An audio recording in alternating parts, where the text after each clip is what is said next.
Welcome back guys to another clip of Schach-manuel-lernen. Today I'm gonna explain you a bit more principles in chess, how to find plans when you don't know what to do, and yeah, let's have fun with it. So this was a position I had currently in one of my blitz games, and as we can see here, material is equal, like all the pieces, but also both have 7 pawns.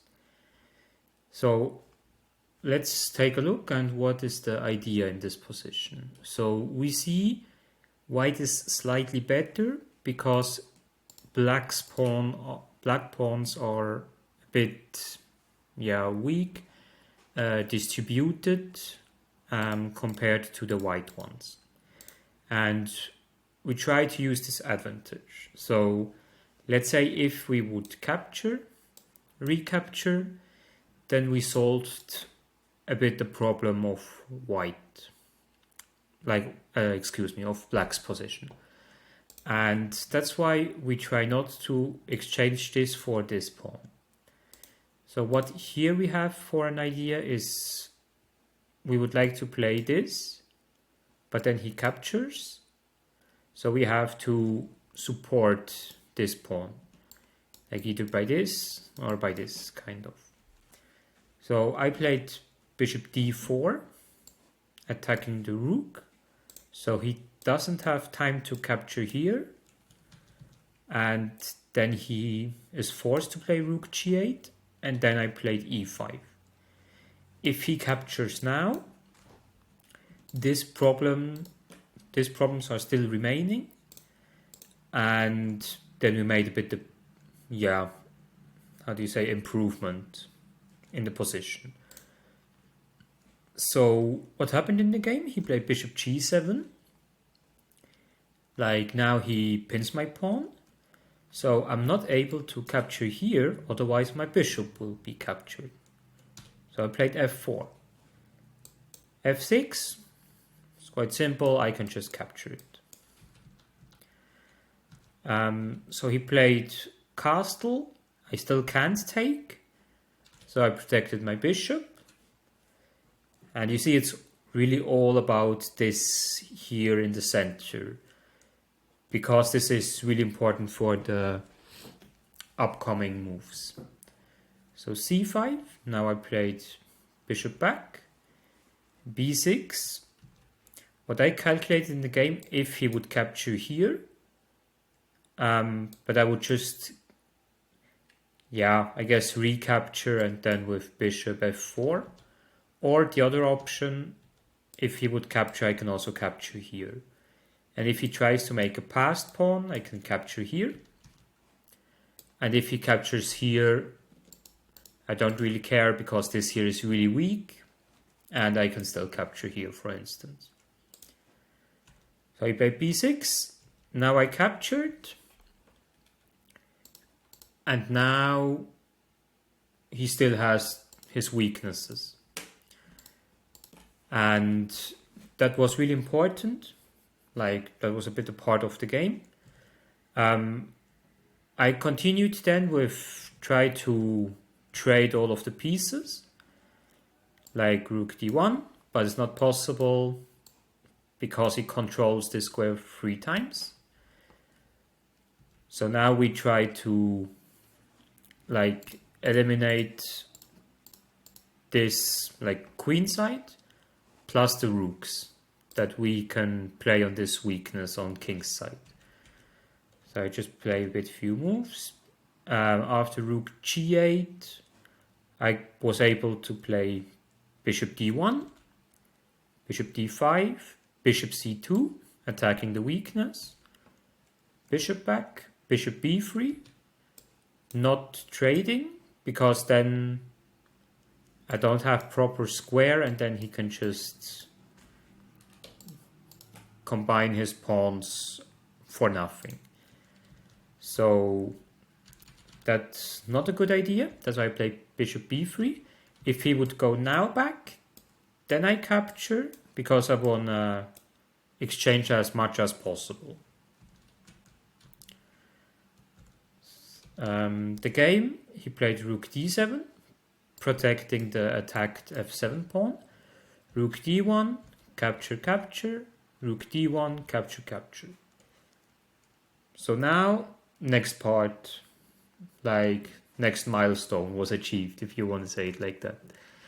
And now we try to eliminate this side, because then we have the advantage is growing and growing.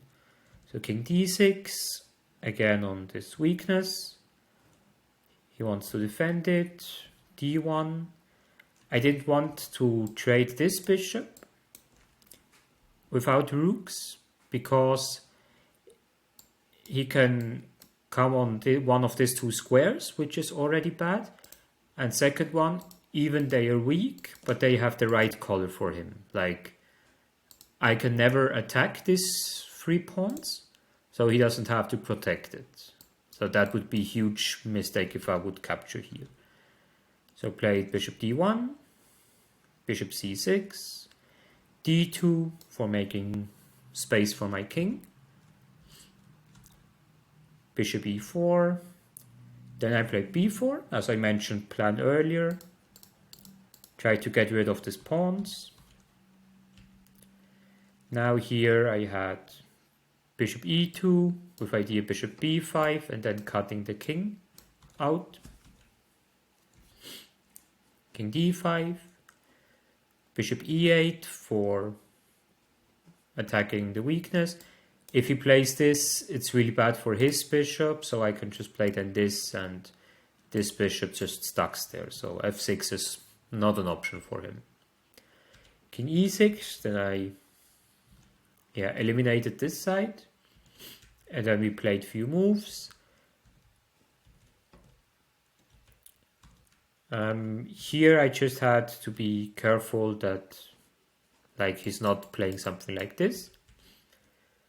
But everything's alright. And then here I played g4, because only with bishops and the king I can't do much against his weakness. So I now tried to open up a bit the position to continue playing.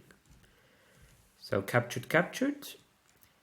And now we see he has this weakness, but also I can play f5 and then with king, for instance. Or like g5 and then f5. I guess it's a bit stronger. But he was forced to capture, because if he plays like this, we have a Zwischenzug. We can capture here, and then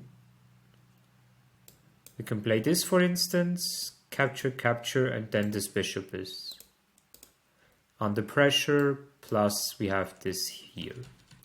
So he was kind of forced to capture here in the game.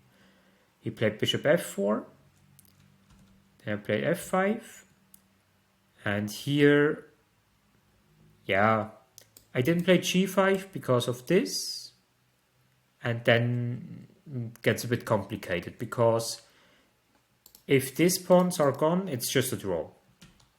So what I did is king e3, activate the king, always in the endgame as we learned. Have this square under control, and let's say if you want to play h6, it's not possible because of this, because of capturing. Always be aware of some tricks, like let's say this, and then if we would capture, he would just win the bishop. Like, okay, we have this move, then capture, capture, and then it's this opposite colored bishops. So always looking for these tricks.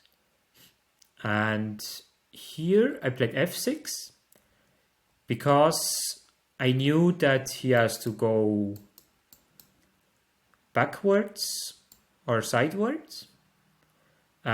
Because if he goes here, what happened in the game, you can pause the video a bit for yourself as a tactical exercise, let's call it like that. And what actually happened here, you have a beautiful checkmate. Like we can see everything here is attacked, and the two bishops, the strength in his position was his burial, kind of. So it's one of the hardest things in chess, actually, to find the right plan, like to find out in which position, how you should play for a long-term goal. And it really started in the opening, as I showed you more or less here. I didn't show the opening because it's irrelevant for our clip, but here it's important to see that the only way to continue the game with a slight advantage is to play against these weak pawns. And with these words, I hope you learned a bit something. If you have questions about plans or how I come up in the games with plans, just let me know in the comments below. And thumbs up would be great, would support my small channel, and I hope I can welcome you for the next clip. See you soon, guys.